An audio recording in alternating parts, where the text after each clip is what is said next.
Peace world.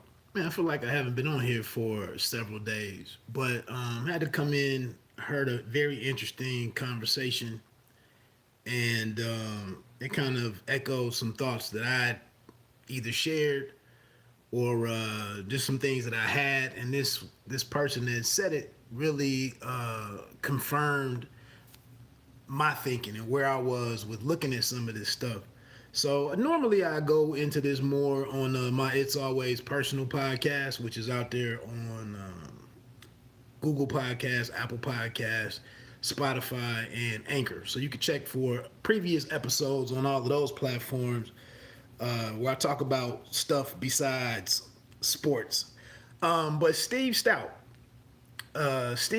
was on. If you don't know who Steve Stoute was, he played an instrumental role in some of the in Nas's career, throughout Nas's career. What's good, box fans? How you doing, man? Long time no see. But Steve Stoute, he's gone off to do a lot of great things in the marketing world, and mainly tying together hip hop, pairing them up with companies, and brands and whatnot, and really been doing some great stuff in the ad game and marketing and whatnot. But he appeared on this podcast called Earn Your Leisure. You too, man, always. But he appeared on this podcast called Earn Your Leisure, which they have a YouTube channel. But I think it's some differences in the what's up, Latours? I think it's some differences in the content that's on the YouTube channel and what pops up on the audio only podcast. So this is on the audio only podcast. But Steve Stoute was on there, and I thought he cleared up some things that a lot of us everyday people, especially a lot of us everyday brothers, that we really need to understand with all of this current emphasis on personal finance and investments and business moves and however you want to look at it. But the conversation steered around to Nas as a venture capitalist, and his recent big win with Coinbase. And Earn Your Leisure is the two co-hosts are Troy Millings and Rashad Bilal. And then when they do their Monday night thing, they also have Ian. I can't think of Ian's last name. But they really wanted to talk about Nas as this great businessman and this great venture capitalist and yada, yada, yada. That's how that's kind of reported on a lot of channels like this. You talk about these dudes doing these things like they're really hands-on and down in the really involved with the details of these major moves. And Steve Stoute stopped the whole conversation and was like, nah, you don't need Nas to speak to you about investing and all of this financial stuff. And that's not what him and Jay-Z really are. He was like, and this is where I think was being overlooked by a lot of us, not Latours, who don't miss nothing, but we sit out here and get amazed at these headlines, these major moves. Jay-Z sold this for $600,000. Jay-Z is trying to invest and buy some of the Washington football team. Nas did this, yada, yada, yada. There's two things that are very important. You can't skip over relationships, networking, having the right relationships. And then we can't skip over talent. And then talent being applied over time. And then there's two kind of, in my opinion, there's also, along with talent, there's know-how. And so Nas and Jay-Z have been doing what they've been doing when we met them in 94 and 96. They used their talent to become millionaires. And then they kept doing that. They kept releasing albums, touring, videos, movies here and there, labels, bringing in other artists, songs, clothing lines. They've been doing all that stuff along the way. What I'm talking about in know-how is when, like Steve Stoute pointed out, Nas didn't know nothing about none of this tech stuff. Jay-Z doesn't know nothing about all of this tech stuff. But what Steve Stoute says is through his relationship, and speaking specifically to Nas, his relationship with Nas, he introduced Nas to, I think the cat's name is Fred Ursum from Coinbase, and then the CEO is Brian Armstrong.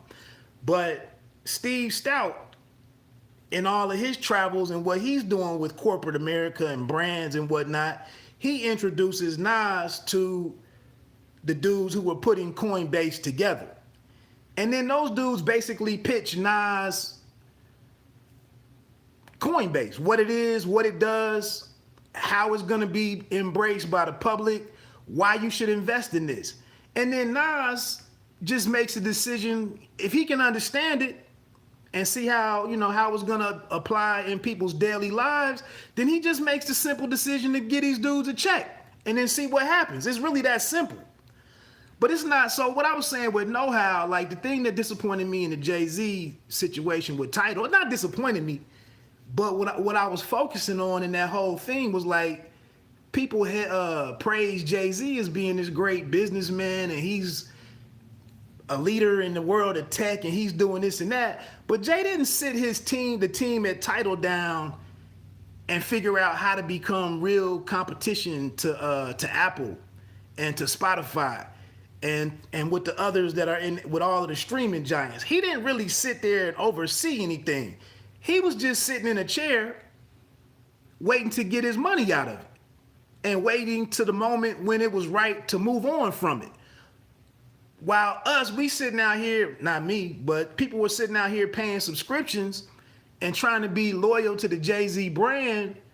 But as soon as it was ready for him to go and cash out and move on to other things, then you was left holding the bag.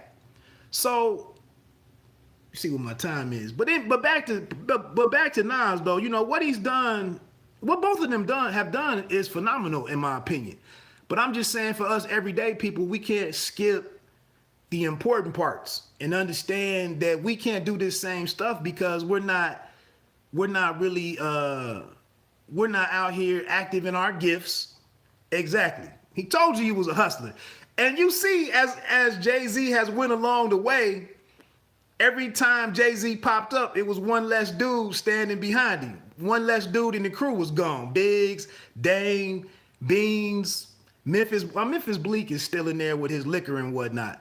But, so yeah. But, the dope thing with Nas, and I gotta take my cap to him, is because in 2014 he started this Queensbridge Venture Partners, which was set up to invest in small tech companies, hundreds of tech companies. Now we don't hear about the losers, but Nas won big in 2018 when Amazon bought Ring. He had an investment in Ring. Amazon paid $1 billion for Ring, and then at the same time, there was another company that Nas had invested in, pharmaceutical, like an online pharmaceutical company called Pill Pack that was about, sending meds and stuff, via mail. That was bought for $1 billion by Amazon. And then Nas also, with this Queensbridge Venture Partners, he also invested in SeatGeek, Genius, Lyft, and then Dropbox as well. So along the way, like I said, Nas has been taking these meetings, listening to these pitches, and then figuring out how the public is going to pick up on it, or whether the public is going to use it, or whether it benefits the public. The other thing to hear that's also is is another no-win situation. I mean, a win-win situation, a no-brainer situation, is that when Nas and Jay go out and use these brand names in their lyrics, what do? We go use those things. We go buy those things. We go support those things. We go purchase those things. So it's kind of a win-win situation. Now I'm gonna get ready to close this out. I would advise you to go listen to the conversation from Steve Stoute himself, though.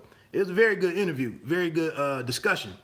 But the other thing that Steve Stoute said here that was important to me, and what they've been stressing on Earn Your Leisure, is the fact that, especially black men and black women too, if we could eliminate that period from like 18 to 32, when we were out here spending our money so freely on all of this material bullshit and going in debt to do it sometimes. How many times did you how many $200 FUBU Platinum denim sets did you have? Rockaware denim sets, Esco, whatever it was, Esco, Willie Esco denim sets, $200. Jordans, $150 to $270. Phone posits. How many times did you buy all of that shit and then the next summer that shit was no good no more? You just threw your money away. We got to sit here and realize that we just sat here as a people, we just sat here and watched 5 or 10 of the most valuable companies in the history of the world. The most valuable companies, the richest companies in the world, Amazon.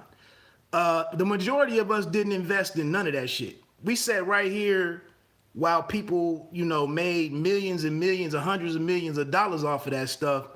And we didn't have the money to invest in none of that shit and buy none of it because I got 30 boxes of Jordans in my closet. Sitting there, not doing anything. So that's all I'm saying. We've been supporting these guys along the way.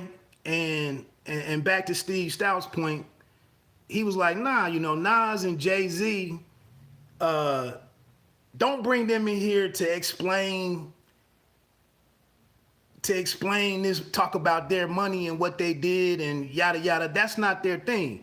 Look at the example of what they did and then take all of these conversations that are now starting to happen about investments, now that the culture, quote unquote, considers financial tech and investing, now that this shit is cool, start making better decisions. And, us everyday people start making better decisions with our money and put that shit to work for us. And so I thought Steve Stoute's conversation on there hit home. He patted himself on the back quite a bit. He even made a joke about it. He was like, I'm on here telling you what I did. But really, a lot of it was hard work. It was tapping into what was going on around him. It was using his networking. Right now, his company is also doing something with helping to rebrand the New York Knicks. He also has this new record company, a new spin on a record label where all the artists on the record label, they maintain their own masters. There's no more of that 360 deal stuff and, signing your life away, so on and so forth. And it's just a really good talk, man. So again, it's called Earn Your Leisure. Rashad Bilal and Troy Millings, Steve Stoute. That episode was pretty impactful, and some of the topics that they were discussing are going to hit home with a lot of us hip hop fans, rap fans, hip hop culture fans, and I think it's worth the listen. So check that out. Let me get on out of here, man. Pay me no mind, sports and entertainment. Like I said, man, I'll talk about this stuff more in depth from time to time on the It's Always Personal podcast. It's out there. You can find it wherever you listen to podcasts. I'm out of here, man. You don't have to be great to start, but you have to start to be great. Enjoy the rest of your day.